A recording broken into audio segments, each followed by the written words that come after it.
Hello. Good morning, everyone.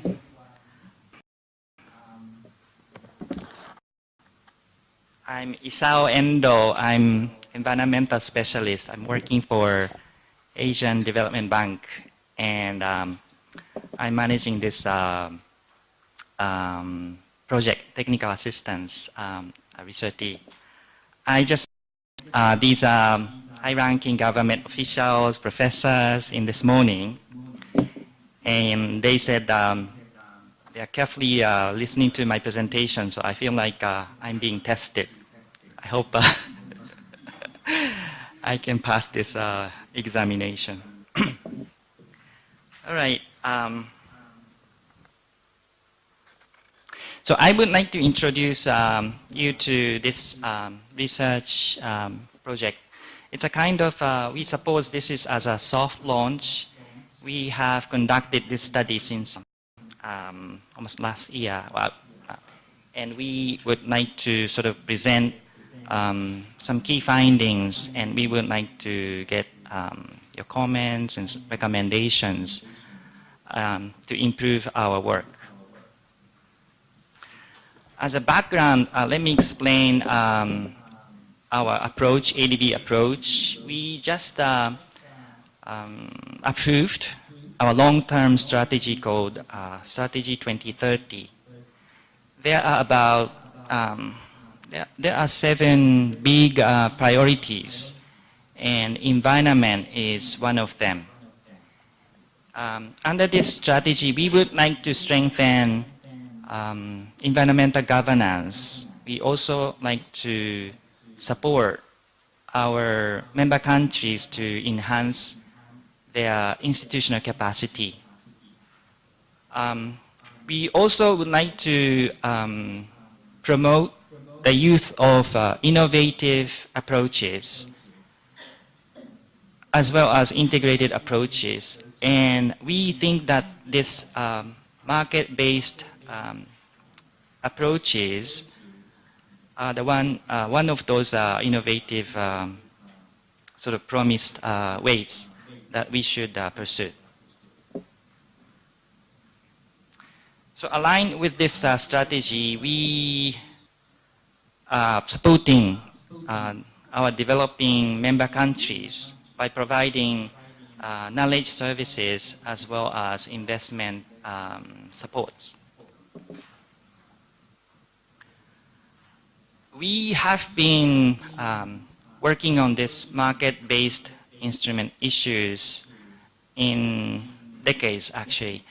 And these, I just would like to show you some of those recent examples. We have various research activities in terms of assessing subsidies in Pakistan.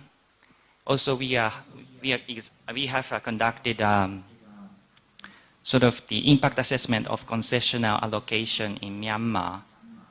We did some work in land title issues in Laos. And currently we are conducting, it's a kind of like experimental impact evaluation study that is about water pricing in Bangladesh. We understand that most countries have implemented regulations to sort of control pollutions and to protect natural resources in their countries. However, these are what we so-called command and control approaches are not always efficient, and they don't also have good incentive to encourage innovations and consistent improvements. And we understand that in the past decades, there have been a growing attention to sort of incentive-based, market-based instruments as an alternative and also complement to these traditional approaches. So we have conducted the study then we understand that there are various tools used in under the name of market-based approaches. Those are from taxes, subsidies, to tradable permits, to information dissemination, and to voluntary agreement. And according to, in theory, these approaches and tools could be more efficient than command and control approaches. And these market-based instruments could incentivize the innovations and continuous improvements of policies. Right. Okay, so we have conducted the study with the following objective. First of all, we would like to know what's going on in Asia as well as around the world. So we conducted a sort of global and regional review with quite intensive systematic literature review.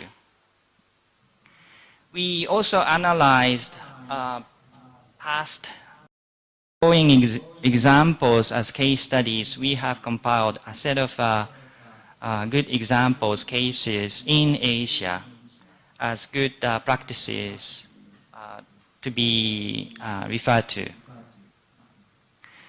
We are also assessing the applicability and replicability of these applications, MBI applications, with the hope that we would like to scale up the application in different countries around Asia. Key findings, we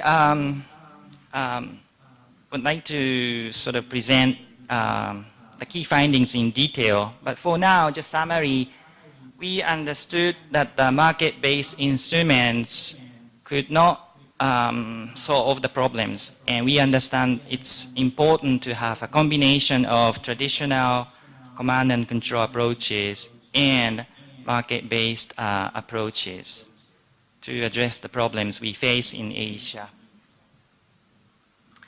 We organized, under this program, under this project, we organized a technical workshop, a big workshop in July, and we identified a good set of recommendations in terms of low-hanging fruits by sector. So we would like to sort of highlight in this, my colleagues would present those key potential low-hanging, no-regret options.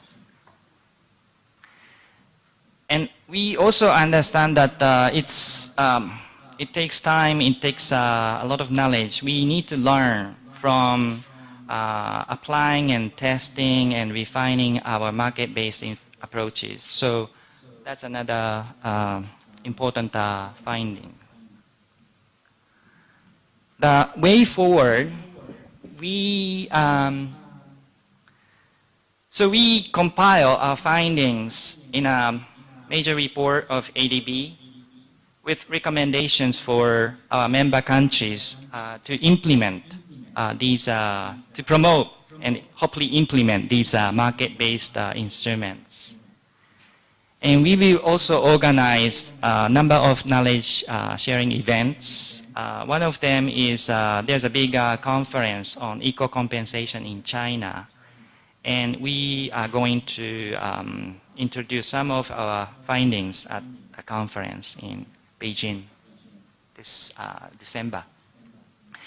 We also implement pilot projects using our knowledge. We try to apply some of these promising tools.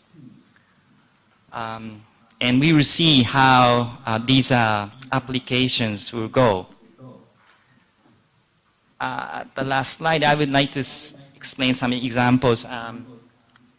So for these pilot projects, right now we have three ideas. One is about China.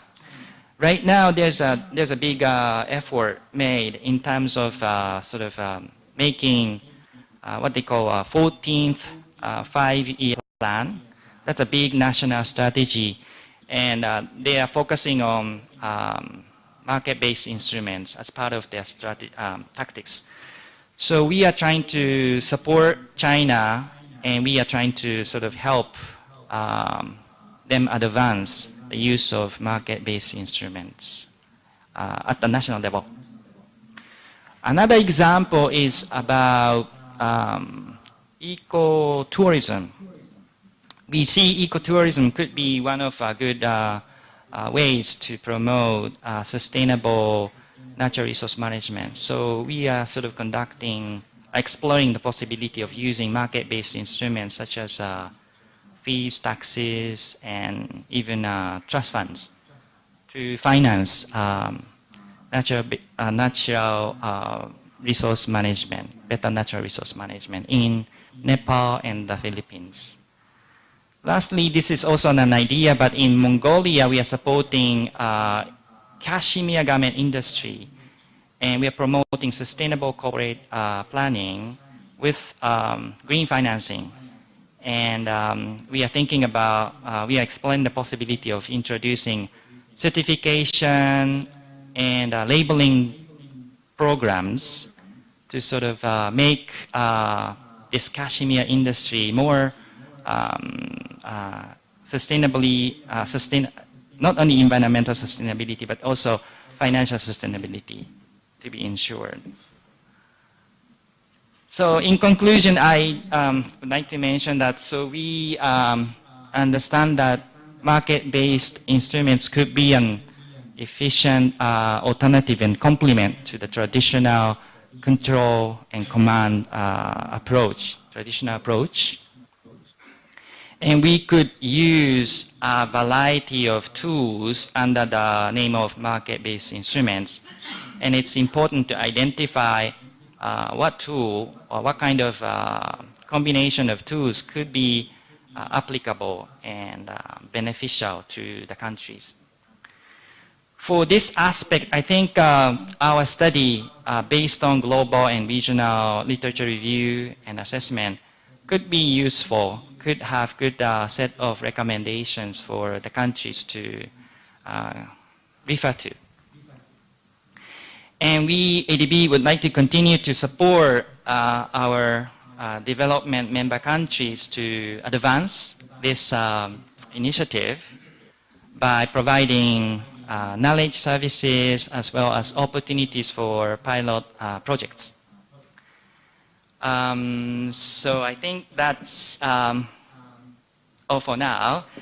Thank you for your attention.